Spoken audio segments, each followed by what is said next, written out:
السلام عليكم ورحمة الله وبركاته.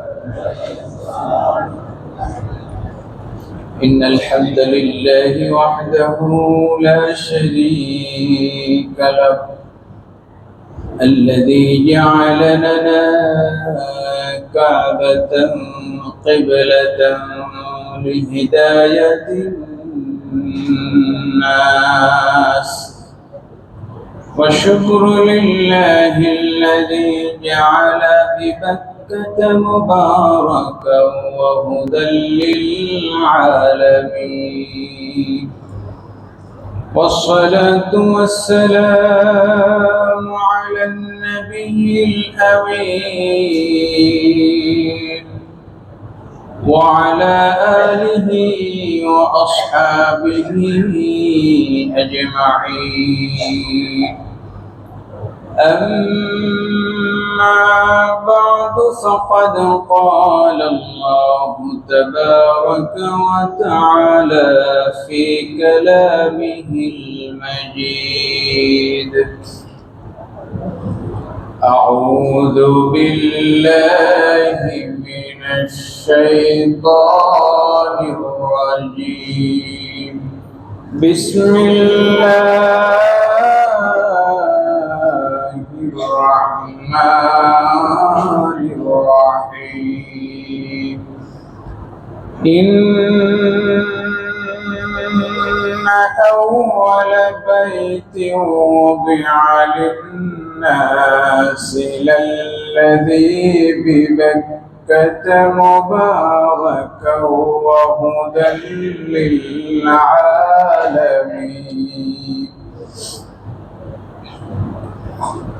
فيه آيات بينات مقام إبراهيم. قال تعالى في شأن حبيبه مخبرا وآمرا: إن الله وملائكته يصلون على النبي يا أيها الذين آمنوا صلوا عليه وسلموا تسليما. اللهم محمد صرفا तूने तो हम तेरे हैं,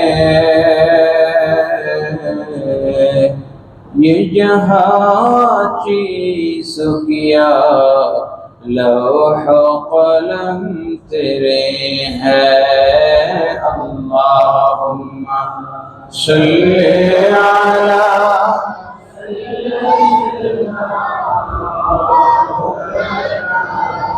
मुहम्मद वअला आलि सय्यिदिना।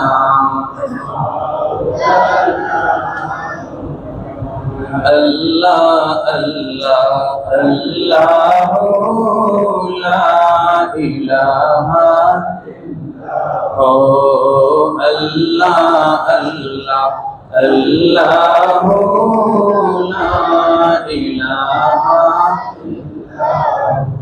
अल्लाह पाकेर प्रिय हाबिब मोहम्मद रसूल हलेन तिनि सबार आदि सृष्टि कुलेर मूल नबीजी।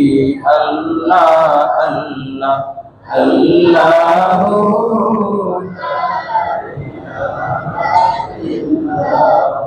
अल्लाह अल्लाह अल्लाहु ला इलाहा इल्लल्लाह। यासीन ताहा कमली वाला कुरान की तफसीर, बशीर व नज़ीर शाहिद कासिम आया सिराजम मुनीर नबी जी। अल्लाह अल्लाह আল্লাহ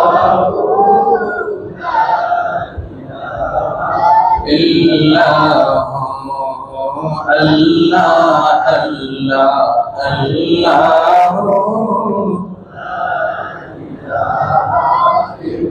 লা ইলাহা ইল্লাল্লাহ মুহাম্মাদুর রাসূলুল্লাহ সাল্লাল্লাহু আলাইহি ওয়াসাল্লাম। সকলে জবান খুলে বলি আলহামদুলিল্লাহ। আল্লাহ তাবারক ওয়া তাআলার আলিশান বারগাহে লাখ কোটি শুকর এবং সুজুদ আদায় করছি যে রব্বুল ইজ্জত যুল জালালি ওয়াল ইকরাম দয়া করে মায়া করে মেহেরবানি করে আমাদেরকে মাহে শাওয়ালের আজকে সর্বশেষ জুমা এবং হয়তো আজকে বা আগামী কালকে জিলকদ মাসের চাঁদ উদিত হবে এবং হজের মাস, হজের মাহিনা শুরু হয়ে যাবে। এবং এই হজকে কেন্দ্র করে, পবিত্র কাবা ঘরকে কেন্দ্র করে পৃথিবীর বিভিন্ন প্রান্ত থেকে আজকে থেকে আমাদের হয়তো বা হজের ফ্লাইট শুরু হবে। এভাবে বিশ্বের 57টি মুসলিম রাষ্ট্র এবং বিভিন্ন অন্য রাষ্ট্র থেকেও ইমানদারগণ, আল্লাহর ঘরের প্রেমিকগণ, আল্লাহর ঘরের উদ্দেশ্যে পঙ্গপালের মতো ছুটে যাবে বলি সুবহানাল্লাহ। যেই ঘরের উদ্দেশ্যে পৃথিবীর সমস্ত ইমানদারের এই আকর্ষণ, এই প্রেম, এই টান, সেই ঘর সম্পর্কে আমরা জানবো। কোরআন এবং সুন্নাহর আলোকে খানায়ে কাবার ইতিহাস সম্পর্কে জানবো। আল্লাহ পাক রব্বুল আলামিন আমাদের প্রত্যেককে কাবা ঘর জিয়ারত করা, কাবা ঘর তাওয়াফ করা এবং হজ্জে মাবরুর নসিব করুন। সকলে বলি আমিন। দরুদ ও সালাম পেশ করছি প্যারে নবী রাসূল আরবি হুজুর আকরাম নূরে মুজাসসাম সৈয়দুনা হাবিবুনা নবী মুহাম্মদুর রাসূলুল্লাহ সাল্লাল্লাহু আলাইহি ওয়াসাল্লামের উপরে, যিনি উম্মতকে খানায়ে কাবার দিকে আহ্বান জানিয়েছেন বলে সুবহানাল্লাহ। তো এই খানায়ে কাবা, আল্লাহর ঘর সম্পর্কে আল্লাহ রাব্বুল আলামিন কোরআনে কি বলছেন? কাবা ঘরের ইতিহাস স্বয়ং আল্লাহ সুবহানাহু ওয়া তাআলা কোরআনে কারীম উল্লেখ করছেন। সূরা আলে ইমরান আয়াত নম্বর 26, চতুর্থ পারার প্রথম পৃষ্ঠায় এই আয়াতে কারীম আল্লাহ বলছেন কাবা সম্পর্কে। আল্লাহ বলছেন, ইন্না আউওয়ালা বাইতিন ওয়ুদিআ লিন-নাসি লাল্লাযী বিবাক্কাতা মুবারাকান ওয়া হুদাল লিল-আলামিন। বলে সুবহানাল্লাহ। এই জগতের বুকে সর্বপ্রথম যে ঘর নির্মিত হয়েছে সেটি হচ্ছে কাবা ঘর। বলে সুবহানাল্লাহ। কাব বিন আহবার রাহমাতুল্লাহি আলাইহি, তার থেকে হযরত সাঈদ ইবনে মুসাইয়্যিব রাহমাতুল্লাহি আলাইহি বর্ণনা করেন, আল্লাহ তাবারক ওয়া তাআলার আরশ এই জগতের সর্বপ্রথম সৃষ্টি, অর্থাৎ জগতের আকৃতিগত দিক থেকে সর্বপ্রথম আল্লাহ রাব্বুল আলামিনের আরশ পানির উপরে ছিল। তো পানির উপর থেকে আল্লাহ রাব্বুল আলামিন আরশ যখন উপরের দিকে নিয়ে গেলেন, তো পানিও উপরের দিকে যাওয়া শুরু করলো। বলেন সুবহানাল্লাহ। পানির উপরে যদি একটা কিছু থাকে, তো সেটা যদি উপরে আপনি তুলে ধরেন, তো কিছু পানি কিন্তু দেখবেন ওটার নিচ থেকে ওইটার আকর্ষণে উপরে ওঠে। তো কাবা শব্দের অর্থ হলো উঁচু হওয়া, এবং আরবি পরিভাষায় আমাদের যে টাকনু আছে না, টাকনু চিনেন? পায়ের গোড়ালির উপরে যেই জায়গাটা একটু উঁচু হয়ে থাকে, শক্ত হাঁটি, এটাকে কাবুন বলা হয়, কাব। তো কাবা ওই জায়গাটা পৃথিবীর সর্বপ্রথম ভূমি, মাটি, পানির মধ্যে মাটি জমা হয়েছে। ওই জায়গাটা সর্বপ্রথম পানির মধ্যে চরের মতো, ভূমির মতো ফেনা একত্রিত হয়ে আল্লাহর আরশ বরাবর ওই জায়গাটা একত্রিত হয়েছে বলে সুবহানাল্লাহ। এই জন্য ওই জায়গাটাকে বলা হয় কাবা। আল্লাহ রাব্বুল আলামিন এই কাবা ঘর সর্বপ্রথম নির্মাণ করেছেন।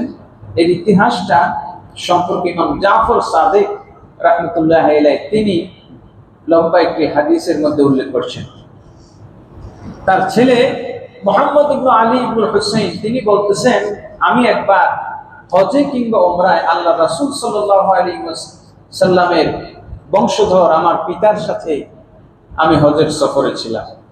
তো তিনি তাওয়াফ করা অবস্থায় একজন ব্যক্তি তাকে ডেকে বললেন, ইয়া ইবনে রাসূলিল্লাহ, হে আল্লাহ রাসূলের বংশধর, আমি আপনাকে কিছু প্রশ্ন করতে চাই।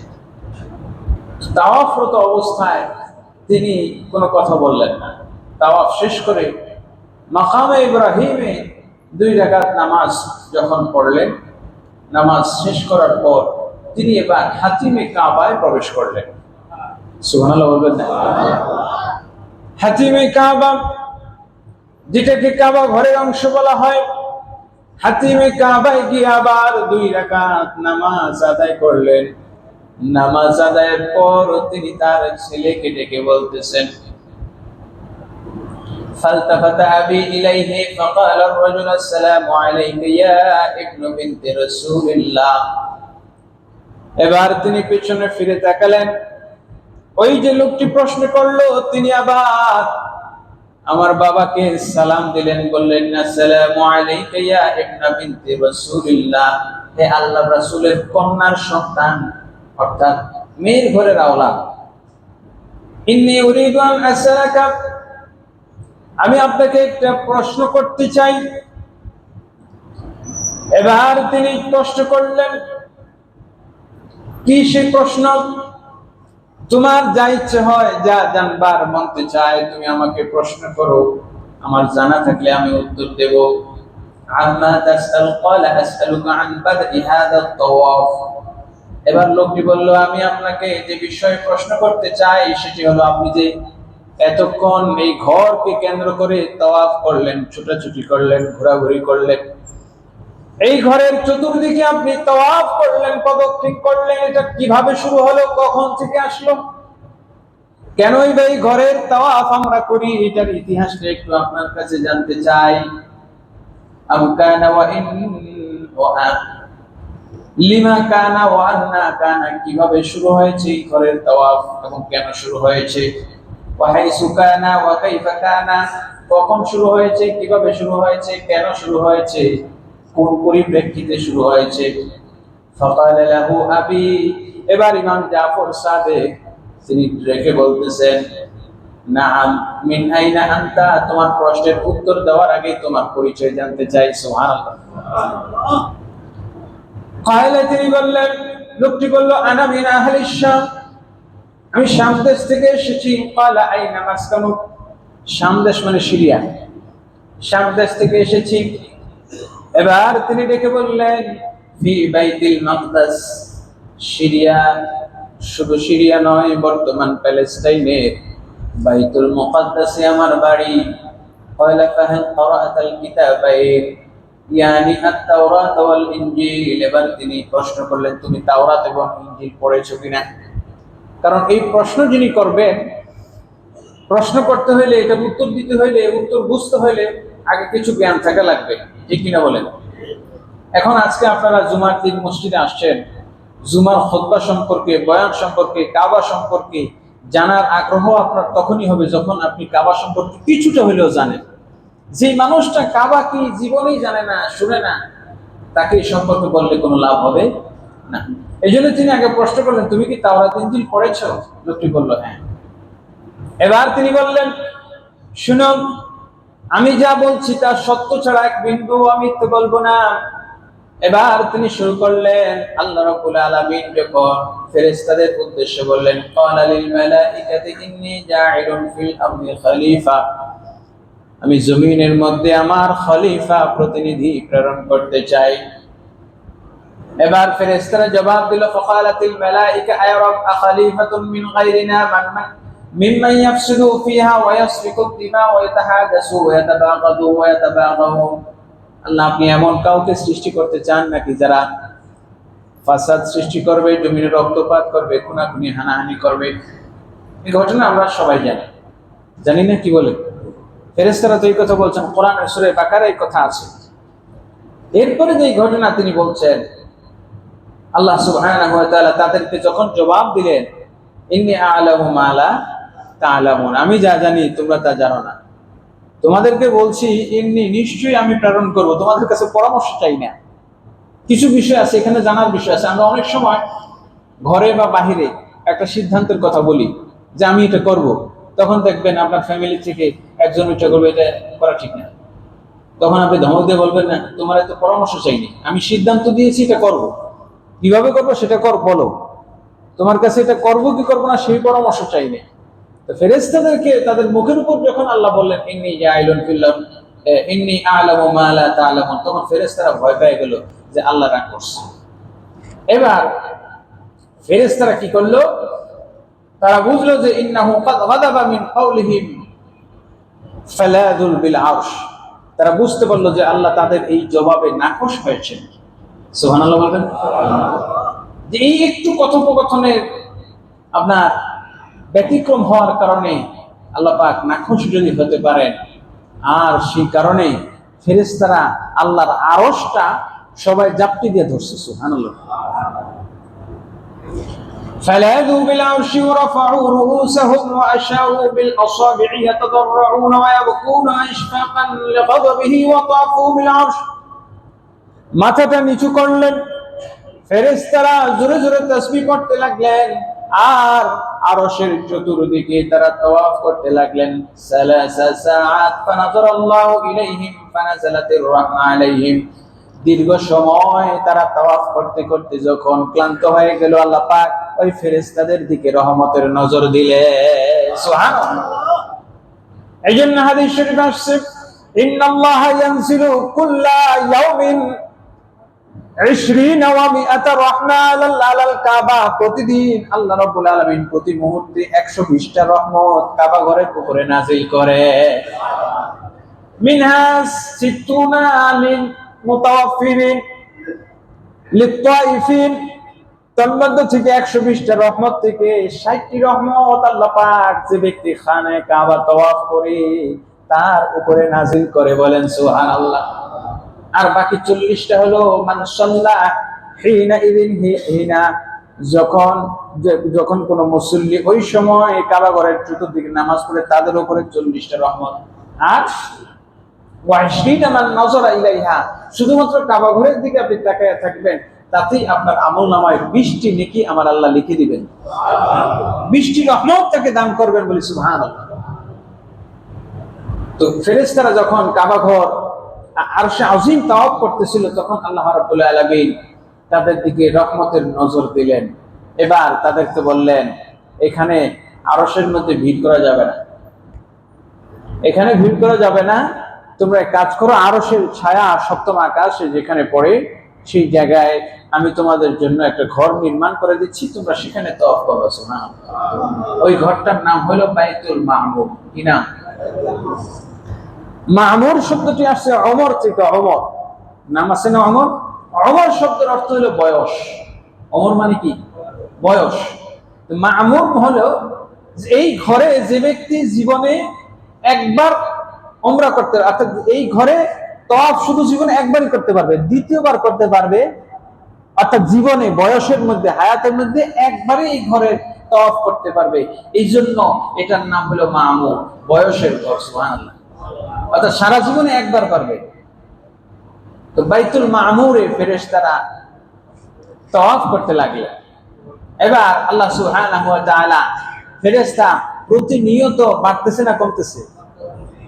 আল্লাহ বলেন, ওয়া মা ইয়ালামু জুনুদা রাব্বিকা ইল্লা হু, তোমার রবের কত যে সৈন্য সামন্ত আছে, কত যে ফেরেশতা আছে, তিনি ছাড়া আর কেউ জানে? ফেরেশতাদের সংখ্যা বাড়তে বাড়তে আল্লাহ পাক বললেন, ঠিক আছে, তোমরা এক কাজ করো, 7 আসমানে এইভাবে 7টা ঘর তোমাদেরকে দিয়ে দেই, তাহলে এভাবে আলাদা আলাদা তোমরা সেখানে তাওয়াফ করবা। সুবহানাল্লাহ বলে। কিন্তু বাইতুল মামুর স্পেশাল, সেখানে একবারই সুযোগ পাবে। প্রত্যেক আকাশে আছে, অন্য একটা হাদিসে আসছে যে আল্লাহ সুবহানাহু ওয়া তাআলা জমিনের মধ্যে যে ঘরটা নির্মাণ করেছেন, এই ঘরটা হইল আরশ থেকে সপ্তম আকাশ পার হয়ে সপ্তম জমিন পর্যন্ত 15টা ঘরের মাঝামাঝি ঘর। কয়টা ঘর আছে? 15টা ঘর। 15টার 7টা হইল 7 আসমানে, আর 7 জমিন নিচে পর্যন্ত সেখানে আছে 7টাই 14টা। আর এই জমিনের উপরে আল্লাহ পাক যে ঘরটা নির্মাণ করেছেন খানায়ে কাবা, এই মোট 15টা ঘর আছে। সুবহানাল্লাহ। আল্লাহ তাবারক ওয়া তাআলা ফেরেশতাদের ব্যাপারে বলেন, ফাতাফাতিল মালাইকাতু বিল বাইতি ওয়া তারাকুল আরশা ওয়া সারা আহওয়ানা আলাইহিম ওয়া হুয়া বাইতুল মামুর। আল্লাহ পাক তাদের জন্য বাইতুল মামুর যেমন দিলেন, দেওয়ার পরে আল্লাহ পাক ফেরেশতাদেরকে জানিয়ে দিলেন, সুম্মা আন্নাল্লাহা বা'আসা মালাইকাতান ফাকালা লাহুম উবনু লি বাইতান ফিল আরদি বিমিসালিহি ওয়া কদরিহি। জমিনে যাও, জমিনে গিয়ে তোমরা এরকম একটা ঘর নির্মাণ করে আসো, কারণ আমি আমার আদমকে ওই জমিনে প্রেরণ করব। বলি সুবহানাল্লাহ। فأمر الله سبحانه من في الأرض من خلقه أن يطوفوا بهذا البيت كما يطوف أهل السماء। আকাশের অধিবাসী ফেরেশতারা যেভাবে বাইতুল মামুরের তাওয়াফ করে, জমিনের মানুষগুলো সেভাবে তাওয়াফ করবে। কিন্তু আকাশের ফেরেশতারা জীবনভর তাওয়াফ করে, তাদের যেইভাবে অবস্থায় আছে তাদের সওয়াবও নাই, নেকিও নাই, গুনাহও নাই। ফেরেশতারা যত ইবাদত করুক না কেন, এই ফেরেশতাদের আমলনামায় কোনো নেকি লেখা হয়? কথা বলে, এত যে তাওয়াফ করতেছে নেকি লেখা হয়? কারণ তাদের গুনাহ যেহেতু নাই, নেকিরও প্রয়োজন নাই, কারণ তাদের প্রত্যেকটা আমল নেকির মধ্যে গণ্য। সুবহানাল্লাহ বলে। ফেরেশতারাও তাওয়াফ করে, আমরাও তাওয়াফ করি, কিন্তু তারা এর কারণে এক্সট্রা কোনো বোনাস পায় না, আর আমরা বোনাস পাই। সুবহানাল্লাহ। এরপরে আল্লাহর হাবিব সাল্লাল্লাহু আলাইহি ওয়াসাল্লামের নাতি ইমাম জাফর সাদেক, অর্থাৎ ইমাম জাইনুল আবেদিন তার সন্তান। ইমাম জাইনুল আবেদিন হলেন ইমাম হোসেন রাদিয়াল্লাহু তাআলা আনহুর আওলাদ, নবী সাল্লাল্লাহু আলাইহি ওয়াসাল্লামের আওলাদ। এরপরে আল্লাহর হাবিব সাল্লাল্লাহু আলাইহি ওয়াসাল্লামের আওলাদ তিনি জবাব দিলেন যে আদম আলাইহিস সালাতু ওয়াস সালাম তিনি যখন পৃথিবীতে আসলেন, পৃথিবীটা ছিল অন্ধকার। কি ছিল? অন্ধকার ছিল। এই অন্ধকার 350 বছর তিনি এই অন্ধকারের মধ্যে কান্নাকাটি করলেন। আল্লাহ রাব্বুল আলামিন তার দোয়া কবুল করলেন। আল্লাহ বলেন, ফাতালাক্কা আদামু মির রাব্বিহি বিকালিমাতিন ফাতাবা আলাইহি। আদম আলাইহিস সালাতু ওয়াস সালামের অন্তরের মধ্যে জান্নাতে যে কালেমা তৈয়বা, আমার নবীর নাম লেখা কালেমা দেখেছেন, সেই উসিলা দিয়ে দোয়া করেছেন, আল্লাহ পাক তার দোয়া কবুল করেছেন। সুবহানাল্লাহ। করার পরে হযরতে আদম আলাইহিস সালাতু ওয়াস সালাম পৃথিবীতে এসে যখন অন্ধকার আর ফেরেশতাদের আওয়াজ, জিকির আজকার কিছু শোনা যায় না, তখন তিনি আল্লাহর কাছে ফরিয়াদ করলেন, রব্বুল আলামিন, আসমানে থাকতে তো আমি ফেরেশতাদের বাইতুল মামুর দেখেছি, ফেরেশতাদের সাথে ইবাদত করেছি, জমিনে তো এই সুযোগ পাই না, আমার জন্য কি এই সুযোগ করে দেওয়া যায় না? আল্লাহ পাক বললেন ফেরেশতাদেরকে, ও আমার ফেরেশতারা, তোমরা যাও, আরশে আজিমের ছায়া বাইতুল মামুর, সেখানে ছায়া জমিনের ঠিক যেই বরাবর পড়বে, ওই জায়গার মধ্যে একটা তাবু নিয়ে যাও। বলে সুবহানাল্লাহ। সীমা ইয়াকুব পাথরের একটা তাবু নিয়ে আসলেন, এবং ওই জায়গায় ওই তাবুর ভিতরে হযরত আদম আলাইহিস সালামের জন্য একটা চেয়ার ছিল। ইমাম আজরাকি রাহমাতুল্লাহি আলাইহি হাদিসখানা আখবারে মাক্কার মধ্যে উল্লেখ করেছেন। ইব্রাহিম, হযরত আদম আলাইহিস সালাম হিন্দুস্তান থেকে কাবা ঘর মক্কার উদ্দেশ্যে রওনা দিয়ে চলে গেলেন। মা হাওয়া তিনি তো জেদ্দায় নামলেন, আছেন জেদ্দায়। এই তাঁবুটা দেওয়ার পরে, তাঁবুটা নিয়ে ফেরেশতারা নামছেন। নামার পরে এই তাঁবুর রক্ষণাবেক্ষণের জন্য আল্লাহ পাক 70,000 ফেরেশতা জমিনে প্রেরণ করলেন। তাঁবুর সামনে আমরা যে কাবা ঘরের চতুর্দিকে হেরেম শরীফ আছে না, অর্থাৎ 7টা মিকাতের ভিতরে, ইয়ালামলাম, জুলহুলাইফা, জাতু ইরাকান, আল মানাজিল, এভাবে 7টা মিকাতের ভিতরে এই অংশটুকু কাবা ঘরে এক এক দিকে, কোনো দিকে 2 কিলো, কোনো দিকে 4 কিলো, 7 কিলো, 8 কিলো, এই এই অংশটুকুকে হেরেমের এরিয়া বলা হয়। তো এই অংশটুকুকে কেন হেরেমের এরিয়া বলা হয়? কারণ ওই যে তাঁবু নিয়ে ফেরেশতারা জমিনে অবতরণ করেছেন, এই 70,000 ফেরেশতা কাবা ঘরের চতুর্দিকে 2 মাইল, 4 মাইল, 10 মাইল এক একজন এক এক দিকে ব্যারিকেড দিয়ে একটা ক্যান্টনমেন্টের মতো এমন একটা বলয় তৈরি করলেন, যেই জায়গার ভিতরে কোনো নারীর প্রবেশাধিকারও ছিল না এবং শয়তান ইবলিসেরও প্রবেশাধিকার ছিল। সুবহানাল্লাহ বলবেন না? দরুদ শরীফ পড়েন। সাল্লাল্লাহু আলাইহি ওয়াসাল্লাম তিনি জেদ্দায় থাকতেন, কিন্তু ওই হেরেমের এরিয়ায়, ওই এরিয়ায় তার যাওয়ার সুযোগ ছিল না। এই যে হেরেম শরীফ নিষিদ্ধ এলাকা ওই তখন থেকে চলে আসছে, অর্থাৎ এই জায়গার মধ্যে শয়তানের প্রবেশাধিকার নিষিদ্ধ। তো আদম আলাইহিস সালাতু ওয়াস সালাম এই ঘরের ইবাদত করতেন। তিনি যখন চলে গিয়েছেন, যাওয়ার পরে তিনি, অর্থাৎ তাকে যখন আল্লাহ পাক দুনিয়া থেকে নিয়ে গেলেন, তখন এই তাঁবুও ফেরেশতারা নিয়ে গেলেন। কিন্তু তাঁবুর ওই জায়গাটা তো আছে নাকি? ওই জায়গায় ফেরেশতারা কিছু ইট পাথর, ওই 2টা পাথর, যে 2টা পাথর তিনি জান্নাত থেকে আনছেন, একটা হলো মাকামে ইব্রাহিমের পাথর, আর একটা হলো হাজরা আসওয়াদের পাথর। এই 2টা পাথর রেখে গেছে। তাবু তুবু চেয়ার যা ছিল আর একজন রাজা বাদশা ধরেন সফরে গেল, তাবু তুবু নিয়ে যায় না? তখন তিনি যখন স্থান ত্যাগ করে তাবু টাবু নিয়ে যায়, কিন্তু ব্যবহারের কিছু জিনিস কিন্তু রাইখা যায়। তো 2টা পাথর রাইখা যাওয়ার পরে এই আদম আলাইহিস সালামের ছেলেরা সবাই মিলে জিলে কাবা ঘরের একটা আকৃতি, সেখানে ঘর তৈরি করলো। তখন কাবা ঘরের সর্বপ্রথম আপনার উচ্চতা ছিল 9 গজ। কয় গজ? 9 গজ। এবং এই যে কাবা ঘর এবং মানুষের মধ্যে মূর্তি পূজার একটা পাথর পূজার প্রচলন হয়েছে কিন্তু এখান থেকে। কিভাবে? এই আদম আলাইহিস সালাতু ওয়াস সালামের পরে তার বংশধর যেখানেই যাইতো, কাবা ঘর যেহেতু বরকতের ঘর, এখানের একটা পাথর, এই ঘরের একটা পাথর বা ইট তারা বগলতলিতে নিয়ে নিজের বস্তার মধ্যে থলিতে করে তারা নিয়ে যেত, এবং যেখানে যেত তারা এই পাথরটাকে সম্মান করত। এমনকি এই পাথরটা এক জায়গায় রেখা এটার চতুর্দিকে তারা তাওয়াফ করত। হাদিস শরীফ আসছে, এইভাবে করতে করতে এমন একটা পর্যায়ে চলে আসলো, আমর ইবনে লুয়াই নামে এক ব্যক্তি, সে বিপরীত করলো। এমনকি তারা আপনার আস্তে আস্তে পাথর নিতে নিতে, কি ঘরের অস্তিত্ব থাকবে? আপনার ঘরের একটা ইট খুলতে খুলতে ঘর থাকে না। এবার কি হয়েছে? মজার ঘটনা, এবার তারা যে কোনো সুন্দর পাথর দেখলে এটাই বগলতলিতে নিত, আর এটারই তারা সম্মান করত।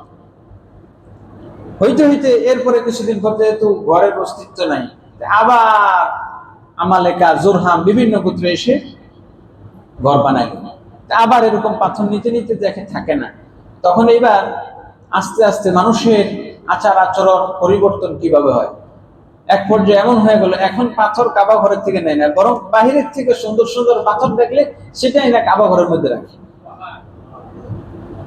রাখতে রাখতে আমর ইবনে লুয়াই নামে এক ব্যক্তি সর্বপ্রথম বাহিরে হুবল নামে একটা মূর্তি, আপনার আরব দেশের বাহিরে সিরিয়ায় বা অন্য কোথাও গেছে, যাওয়ার পরে দেখে এত সুন্দর একটা মূর্তি, তার এটা ভালো লেগে গেছে।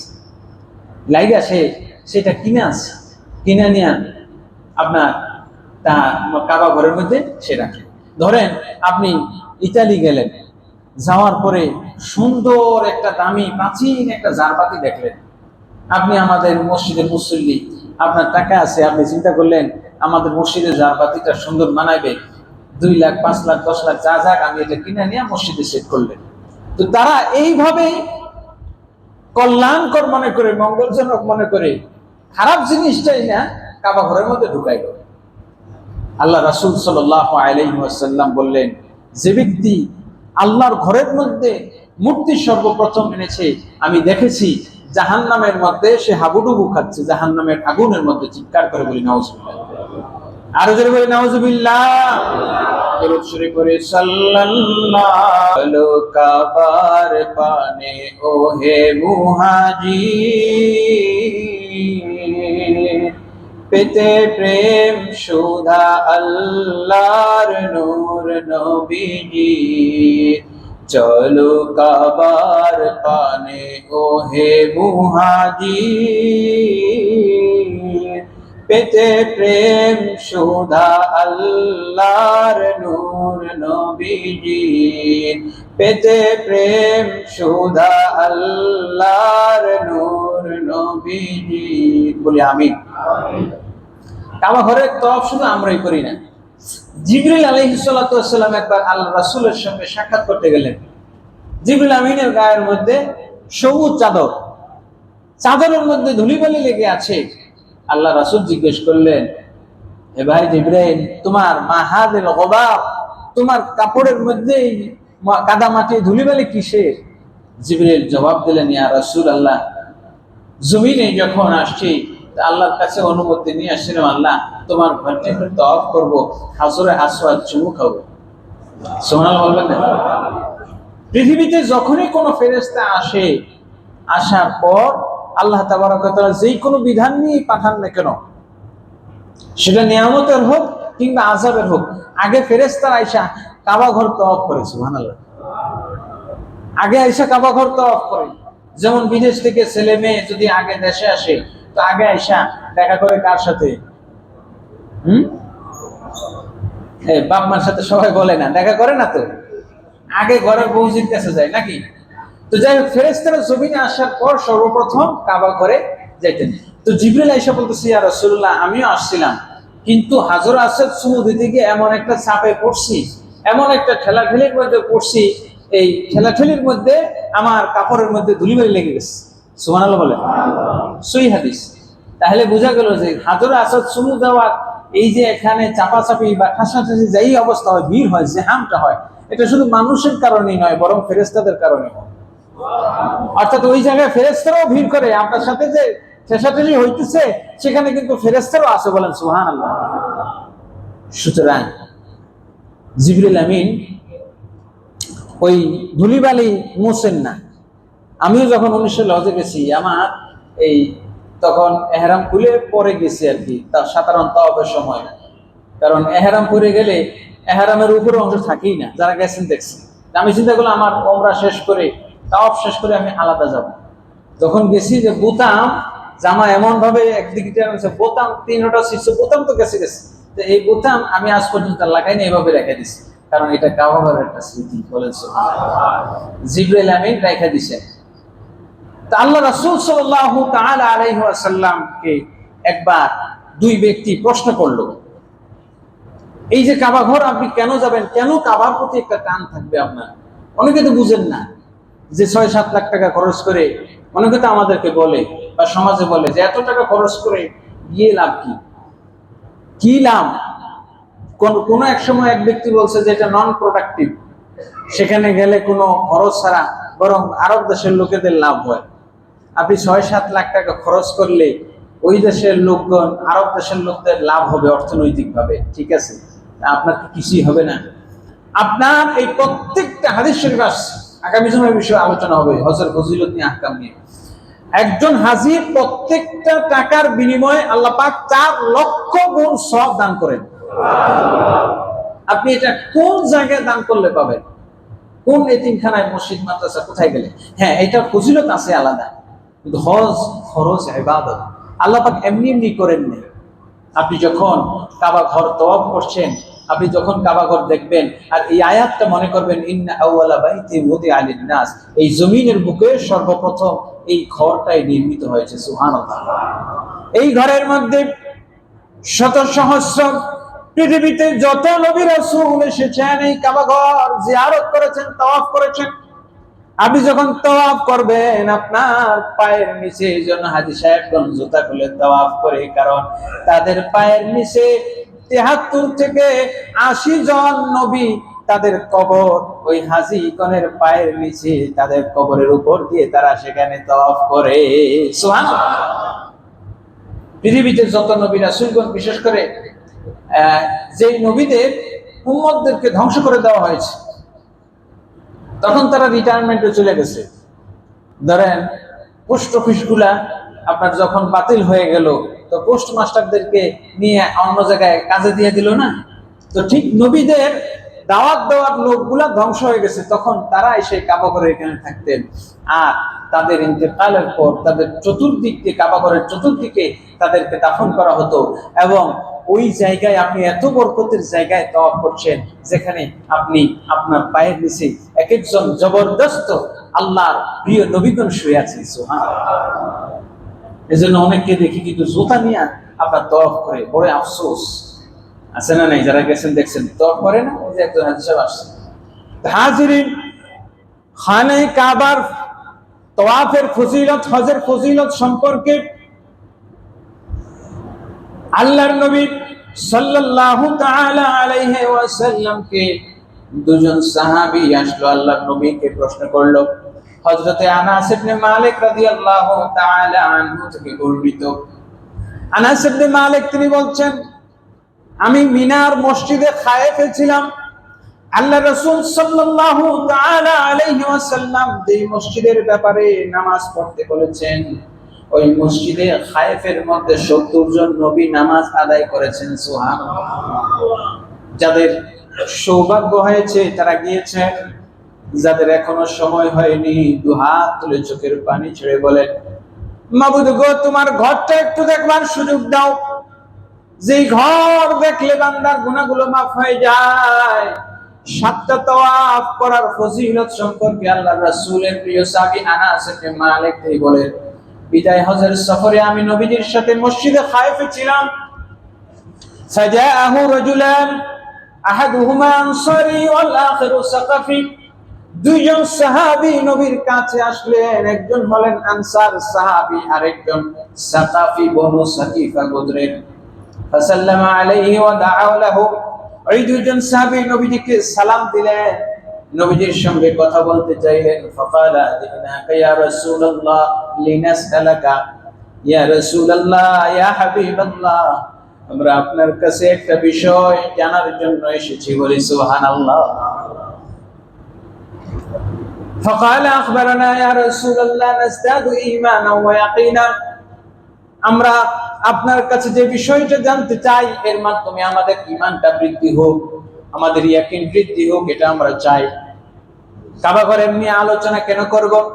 কাবা ঘর আপনি যখন দেখবেন, কাবা ঘরের প্রতি আপনার একটা প্রেম, আপনার একটা আকর্ষণ, আপনার একটা মহব্বত জাগবে। কাবা ঘরের একটা ম্যাগনেটিক পাওয়ার আছে। এই পাওয়ারের কারণে যারা কাবা ঘরকে মহব্বত করবে, কাবা ঘর তাদেরকে তার দিকে টেনে নিবে। বলি সুবহানাল্লাহ। যেমন ধরেন চুম্বক, এটা তো একটা পদার্থ নাকি? চুম্বক একটা পদার্থ না, ম্যাগনেট। তো এটার একটা নিজস্ব ধর্ম আছে কিনা? কি ধর্ম বলেন? হ্যাঁ, সমমেরুতে আকর্ষণ, বিপরীত মেরুতে বিকর্ষণ নাকি? না, বিপরীত মেরুতে আকর্ষণ, সমমেরুতে বিকর্ষণ। সমমেরুতে আকর্ষণ, বিপরীত মেরুতে বিকর্ষণ। অর্থাৎ এটা যেদিকে লোহা হোক বা অন্য কিছু হোক, সেটা এটার দিকে আকর্ষণ করে। তো যেই মানুষটা কাবা ঘরের প্রতি যার আকর্ষণ থাকবে, যার মহব্বত থাকবে, যার ভালোবাসা থাকবে, সেই লোকটা যত গরিব হোক, যত দরিদ্র হোক, যত অর্থহীন বিত্তহীন হোক না কেন, কাবা ঘরের প্রেম যদি থাকে, তার সাথে যদি তার আকর্ষণ থাকে, সমমেরুতে যদি থাকে, তো কাবা ঘর একদিন না একদিন তাকে টেনে নিবেই নিবে। বলেন সুবহানাল্লাহ। একটা সাধারণ চুম্বকের যদি ধর্ম থাকতে পারে, সমমেরু হলে সে আকর্ষণ করে নাকি? ভুল বললাম নাকি? হাজিরিন, তো কাবা ঘরের এই পাওয়ার আছে নাকি নাই? হযরতে ওমর রাদিয়াল্লাহু তাআলা আনহু হাজরে আসওয়াদ চুমু খাইবেন, তখন বলতেছেন যে ইন্নাকা হাজারুন লা তামলিকু দাররা ওয়ালা নাফা, তুমি তো একটা পাথর, কিছুই করতে পারো না। আলী রাদিয়াল্লাহু তাআলা আনহু ডেকে বললেন, ওমর এই কথা কইও না, কারণ এটা সাধারণ কোনো পাথর না। জিবরিল আমিন ঠেলাঠেলি করে এখানে চুমু দিতে আসছে। এই পাথর আল্লাহ রাসূলের নিজ জবানে বলতে শুনেছি, লাহা আইনান লাহা শাফাতান ইয়াতাকাল্লামু ইয়াওমাল কিয়ামা, এই পাথরের দুইটা চোখ আছে, সে দেখে। বলেন সুবহানাল্লাহ। কে তাকে চুমু দিল? আর কিয়ামতের ময়দানে এই পাথরের দুইটা ঠোঁট থাকবে, জবান থাকবে। ওয়ায়াশফাউ লিমান ইয়াতাকাব্বালুহু, যে ব্যক্তি কাছ থেকে দূর থেকে এই পাথরকে চুমু খাবে, কিয়ামতের ময়দানে এই পাথরটা তার জন্য আল্লাহর দরবারে সুপারিশ করবে। আর জোরে বলেন সুবহানাল্লাহ। আল্লাহর হাবিবের কাছে দুইজন সাহাবী আসলেন।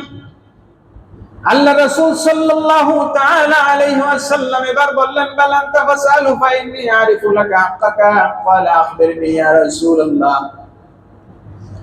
দুইজন সাহাবী এসে রাসূল সাল্লাল্লাহু তাআলা আলাইহি ওয়াসাল্লাম এর কাছে প্রশ্ন করবে। নবীজি সাল্লাল্লাহু তাআলা আলাইহি ওয়াসাল্লাম বললেন, আমি যদি তোমাদের প্রশ্ন করার আগে কেন আসছো সেটার উত্তর আগে দেই, এটা কেমন হয়? বলেন না সুবহানাল্লাহ। প্রশ্ন করার আগে নবীজি উত্তর দিবেন। এবার সাহাবায়ে কেরাম দুইজন বলতেছেন, ইয়া রাসূলুল্লাহ, সেটা আরো ভালো হয়।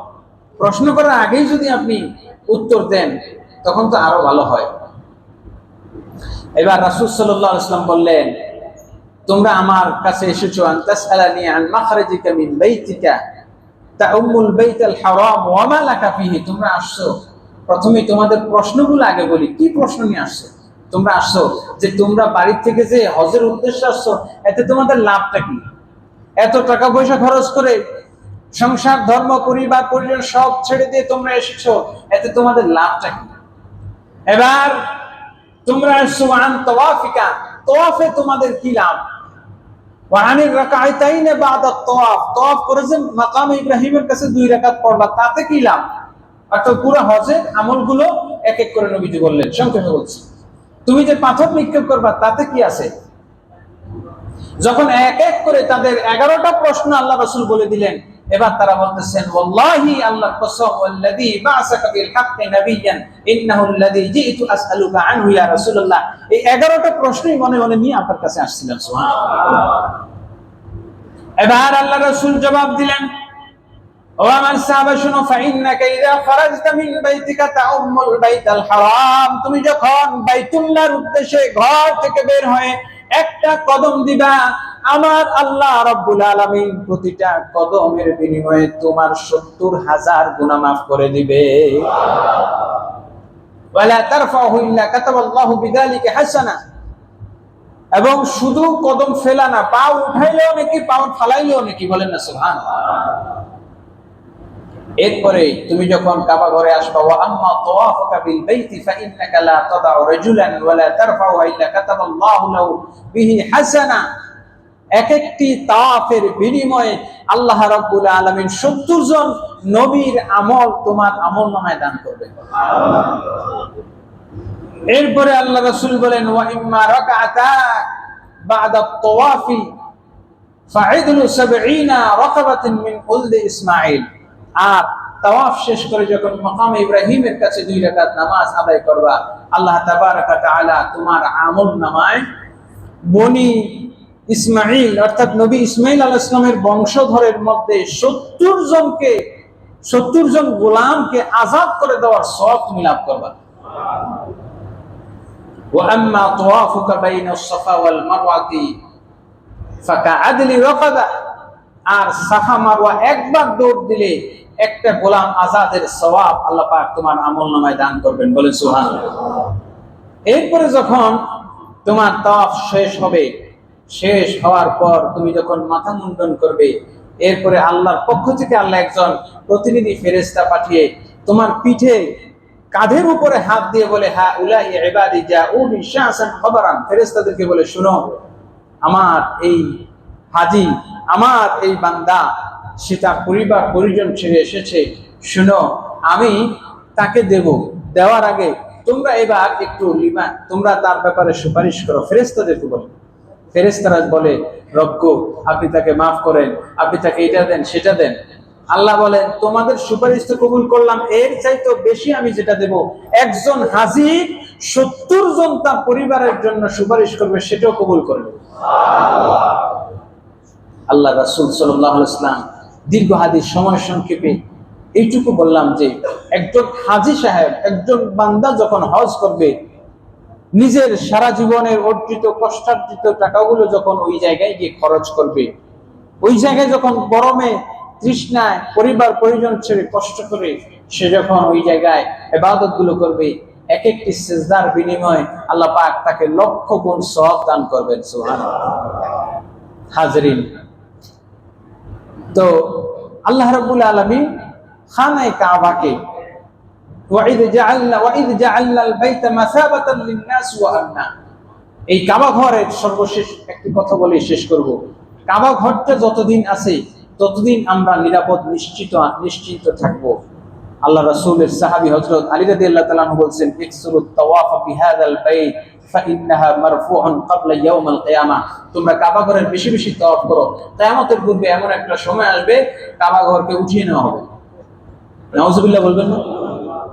আল্লাহ রাসূল বলছেন, ওয়া ইন্নী লারা ওয়াজহাল হাবশি, আমি ওই হাবশিকে এই চোখে এখানে বসে দেখতেছি যে কাবা ঘর এক একটা ইট শাবল দিয়ে সে খুলতেছে। নাউজুবিল্লাহ বলেন। সেই দিন একদিন চলে আসবে হঠাৎ করে আমাদের সামনে, যে কাবা ঘরের অস্তিত্ব নেই। যেই কাবা ঘর এমন একটা, কাবা ঘরের তাওয়াফ এমন একটা ইবাদত, পৃথিবীতে অন্য কোন ইবাদত এরকম সর্বক্ষণ চলে না। নামাজ চাইলেই কি আপনি যখন তখন পড়তে পারেন? সূর্যাস্তের সময়, দ্বীপ্রহরের সময়, সূর্যোদয়ের সময় নামাজ পড়া যাবে? যাবে না। কিন্তু তাওয়াফ এমন একটি ইবাদত যেটা 24 ঘন্টা চলে। মানুষ ইবাদত তাওয়াফ না করলে ফেরেশতারা করে। কিন্তু করোনার সময় আমরা দেখছি চতুর্দিকে খালি করেছিল না? তো ঠিক এমন একটা সময় রাসূল সাল্লাল্লাহু আলাইহি ওয়াসাল্লাম সেই ভবিষ্যৎবাণী করে দিয়েছেন যে আরব দেশের লোকেরা যখন এই কাবা ঘরের ভিতরে তারা রক্তপাত হালাল মনে করবে, সেই সময়টা অতি সন্নিকট হয়ে আসছে। ধরেন যুদ্ধ বিগ্রহ, আশেপাশে কাবা ঘরের আশেপাশে বোম টুম পড়ে, মক্কা মদিনার আশেপাশে বোম পড়ছে, এরকম তথ্য আমাদের কানে আসে কি আসে না? কথা বলে আসছে কি না? আসে। এমন একটা সময় আসবে ওই জায়গায় রক্তপাত যখন শুরু হয়ে যাবে, তখন আল্লাহ পাক কাবা ঘরটা ধ্বংস করার জন্য ওই হাবশিরা আসবে এবং কাবা ঘরটা তারা ধ্বংস করে ফেলবে। আল্লাহ পাক কাবা ঘরের মূল যে ভিত্তিটা উঠিয়ে নিয়ে যাবেন, তখনই পৃথিবীতে ধ্বংসযজ্ঞ শুরু হয়ে যাবে। এই জন্য রাসূল সাল্লাল্লাহু আলাইহি ওয়াসাল্লাম বলছেন, তোমরা বেশি বেশি কাবা ঘরের তওয়াফ করো, বেশি বেশি কাবা ঘর তওয়াফ করো, বেশি বেশি হজ করো। আল্লাহ সুবহানাহু ওয়া তাআলা আমাদেরকে কাবা ঘর দিদার এবং কাবা ঘরের তওয়াফ, কাবা ঘরের জিয়ারত নসিব করুন। সকলে বলি আমিন। যারা এবছর হজে যাচ্ছেন, আল্লাহ যেন তাদের সবাইকে হজ্জে মাবরুর নসিব করেন, বলি আমিন। এবং তারা প্রত্যেকেই যেন আমাদের জন্য দোয়া করতে পারেন, আমরাও যাতে একবার কাবার মুসাফির হতে পারি। আল্লাহ পাক এই মসজিদের প্রত্যেক মুসল্লিকে কবুল করুন, বলি আমিন। ওয়া আখির দাওয়ানা আলহামদুলিল্লাহি রাব্বিল আলামিন।